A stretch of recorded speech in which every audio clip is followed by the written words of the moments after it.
The Tampa Bay Buccaneers is where my only solo The Tampa S-tier. Bay Buccaneers had a top 3, if not the best draft. And I will die on that hill. If I could give an S+, I would have given S+ right here. I did. He says. Yeah. Dude, I mean, Tampa Bay Buccaneers killed this draft. So long are the days of Tampa Bay being mid, because they've won. They're winning the division.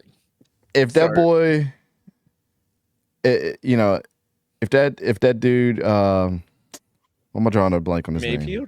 Yeah, if Baker Mayfield ends up not being the guy, that's heartbreaking. That's on him.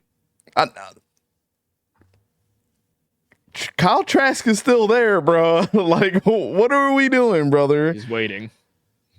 I'm a Florida State fan. You know how hard it is for me to give praise. This dude Kyle Trask is gonna come in for like one year and just show up out of nowhere, and he's like, "Yeah, hi, I'm still here." Yeah, I think it's about to be some destruction. So let's just go through their draft, man. To me, the best offensive lineman in the draft was Graham Barton. Mm-hmm. They got him. My best interior.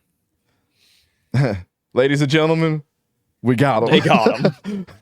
Chris Braswell, who, after watching the tape some more, I would say that he was a better edge, at least with the weapons that he had, more than Dallas Turner, my opinion. They picked him up in the second round. He was the best available edge and needed it.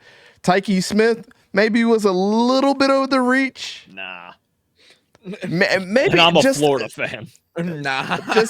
just a tiny bit. But so we like 𝗕𝘂𝘀𝗀𝘀𝗀𝗀 Smith. So the one thing that I was saying about 𝗕𝘂𝘀𝗀𝗀𝗀 Smith is, I said earlier, I was like, he reminds me of Antoine Winfield, Jr., short safety, but he, very impactful in the run game. Now he's teammates with Antoine Winfield Jr. for at least another year, because right now he's on the franchise tag. Mm-hmm. This is where they sweeten the deal in the third round, though. It's where they went and got my boy Jalen McMillan.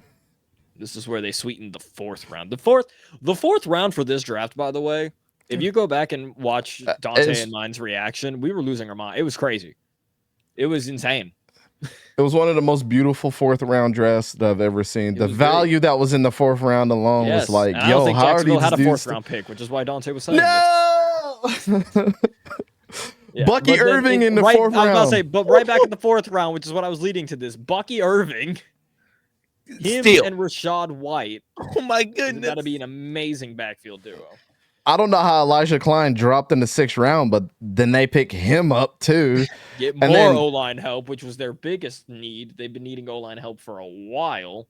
Uh-huh. And in the seventh round, the fastest tight end outside of Brock Bowers was Devin Colt out of Washington, and they picked him up right in the seventh.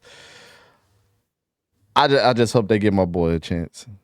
Give him a chance. Give him a chance. Right? Yeah, they got what is their tight end room right now?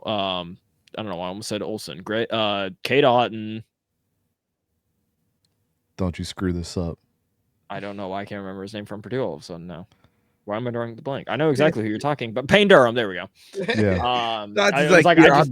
It was one of those things where it's like, as you need to talk to like the rubber duck, like whenever you're working on like a IT sheet or something along those lines, like an Excel spreadsheet, or what I do, Mechanic 7's like, I just need to grieve out my problem. That's literally what I had to do to remember this dude's name for a second. I was like, hold on. Yeah.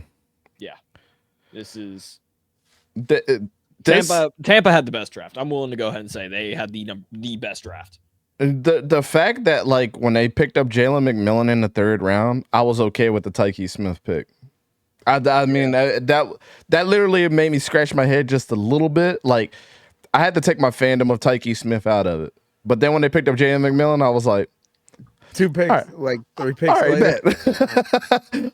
All right, bet. And it's also like you could probably argue of like have McMillan where Smith was, and then vice versa.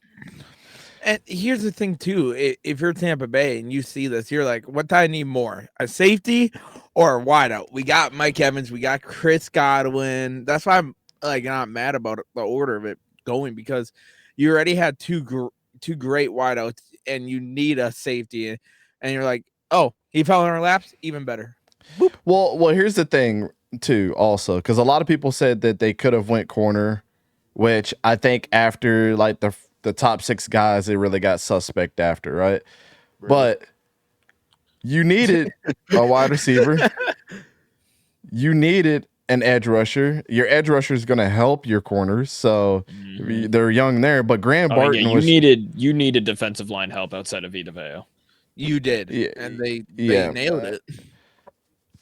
I mean, offensive line help, tight end to come in there and to make their tight end room better. They need another running back. They need another wide receiver. Like, it's just, I'm okay with a cornerback being not on this list. Maybe you can go, pick up one of those guys in free agency. I mean, Adoree Jackson is still out there. There's a couple names that are still prevalent in free agency that you can go get. If I was Justin Simmons, I'm licking my lips right now. You know what I'm saying? I know he wants to go to a contending team. I mean, well, they're contenders right now. Bucks were contenders. I mean, they made it far in the playoffs. I say far. They made it to the second round of the playoffs. Maybe not Super Bowl, but who knows? No, but Justin Simmons doesn't got like 1 year left though. Like, he's still got. No, you sign him to a 3-year deal, get him solidified, and promise him within 3 years we're gonna get to one. And then you're gonna be playing with. You're gonna be playing with a defensive-minded head coach too, who always has good defenses. So, like, man, that would be a very attractive spot for me. Dana says Braswell was busy setting the edge while Saban let turn the bull rush into the backfield every play. I'd have to search to find plays where Turner didn't lose versus the run. Yeah, and Braswell was really good at stopping the run too. So, I don't know, man. Yeah.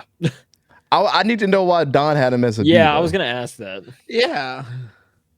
I think maybe Don was probably very corner heavy at this point in time. That also might have been it, because their corners are lacking, but you've got literally every other. That's probably their weakest area right now. But yeah. Let's see. Not probably. That is their weakest area. Let's see. Let's go see the remaining corners right now that they can pick up to add to it. I told you, Adoree Jackson. Yeah. Steven Nelson. Trey Herndon. Stephon Gilmore.